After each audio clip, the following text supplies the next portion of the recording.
জুলাই আগস্টের আগে পরে যখন আন্দোলন হয়েছিল ছাত্রলীগরা আমার বাচ্চা দুইজনই মেয়েদের সাথে ছেলের সাথে তো ওদের দুইজনই ছাত্রলীগরা ওদেরকে আহত করছে, দৌড়াইছে।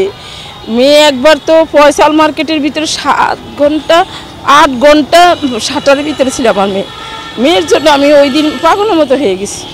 পরে আমার ছেলে যেই কাজ করছে 5ই জুলাই যেদিন হাসিনা চলে গেছে, আমার ছোট ছেলে বাসায় ছিল 5টা বাজে, বাসা থেকে বের হয়েছে, কয় আম্মু আমি একটু কলেজে যাই ঘুরে আসি। কলেজে গিয়ে দেখে পোলাপাইন ওই আছে না, ওই যে কী বলে এটারে, লাইব্রেরি গেছে।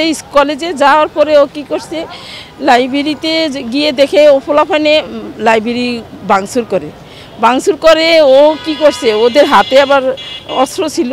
আমার ছেলে সিপিইউ মনিটর এবং কি বলে এটারে কম্পিউটার তিনোটা মাথায় করে নিয়ে যায়।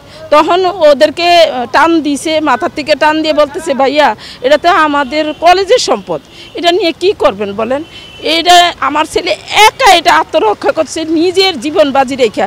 কলেজের পিউনরা পর্যন্ত দাঁড়িয়ে দূরে থেকে তাকে রয়েছে, কিন্তু আমার ছেলে একা এগুলা রক্ষা করছে। এবং পাশে এক অফিসিয়াল লোক ভাড়া থাকে কলেজের, ওই লোকের বাসায় রাখছে। পরের দিন আমি ওরে পাঠাইছি, যাও প্রিন্সিপাল স্যারের কাছে দিয়ে আসো, তুমি এটা আমানত করে এগুলা সব তুমি প্রিন্সিপাল কাছে দায়িত্ব করে দিয়ে আসো। পরে গেছে, যাই দিয়ে প্রিন্সিপাল স্যারে আর কলেজে আসে না, ভাইস প্রিন্সিপাল স্যারে ওর সাথে পিউন পাঠাচ্ছে, ও আইনা এটা বুঝিয়ে দিছে। আমার ছেলে এই একটা কাজ করছে। আসলে এই হত্যাকাণ্ডগুলো আমাদের খুবই একটা দুঃখজনক ব্যাপার। কিন্তু এখন আমরা একটা আতঙ্কের মধ্যে আছি যে পরবর্তীতে যদি শেখ হাসিনা হোক বা বিএনপি সরকার হোক, এরা যদি আসে আমাদের যে কি পরিস্থিতি হবে, আমরা তো মরেই যাব। আমাদের সন্তানরা কিভাবে যে বেঁচে থাকবে এটা শুধু উপর আল্লাহ জানে। আর ইউনিট সরকার এখন বর্তমানে আছে, সেই জন্য মোটামুটি আমরা খুব শান্তিতেই আছি। নির্বাচন কথা শুনলেই মাথা গরম হয়ে যায়, এটাই আর কি বুঝতেছি। যা মানে নির্বাচনটা হইলে যদি ওরা তো জোর করে আসতে চাইব, ওরা জোর করে আসতে চাইলেই আমাদের দেশটার মধ্যে আমরা অশান্তি ভোগ করতে থাকবো, রাস্তায় মানুষ মরে থাকবে, কেউ কারোর দিকে তাকাবেও না, এরকম হবে পরিস্থিতি। আমরা তো আমাদের ছেলে মেয়ে যে কীভাবে বেঁচে থাকবে, এই যে এত কষ্ট করলাম ছেলে মেয়ের জন্য, এটাই আর কি চিন্তা করে। নির্বাচনটা এখন যেভাবে শান্তি আছি, নির্বাচনটা না হইলেই ভালো হয়। আমি মনে করি যারা আমাদের শান্তি রক্ষা করবে তাদেরকেই আমরা ভোট দেব।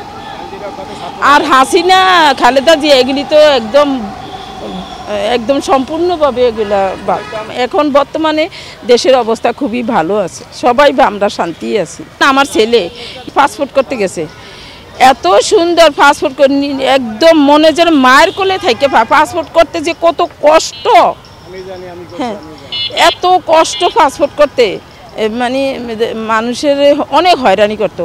সাধারণ আমাদের আইডি কার্ড নিয়ে পর্যন্ত অনেক হয়রানি আমরা হয়েছি, কিন্তু এখন আমরা সব কাজে আমরা শান্তিমতো করতেছি, কোনো ঘুষ নাই, কোনো যেটা সরকারি যে একটা চার্জ, এভাবে এই চার্জটাই আমরা দিচ্ছি। আমাদের কোনো হয়রানি না, কোনো দুর্নীতি নাই। যে আমার ছেলে আর্মি কমিশনার পদে ইন্টারভিউ দিতে গেছে, পুলিশে লোক নিলে 8,000 টাকা আপনার নিত, ঘুষ নিত। এখন তো পুলিশের ইন্টারভিউ নিতেছে, পুলিশের লোক নিতেছে, কোনো ঘুষ নেই। ইউনিট সরকার থাকা আসলে দরকার। যদি আমাদের এইভাবে সরকারি যে একটা আমরা যেভাবে একটা খুব সুন্দর একটা কোনো অত্যাচার, রাহাজানি, কোনো ঘুষ, ইউনিট সরকার যেভাবে আমরা শান্তিমতো আছি, ওনার দরকার, আমাদের শান্তির জন্য দরকার।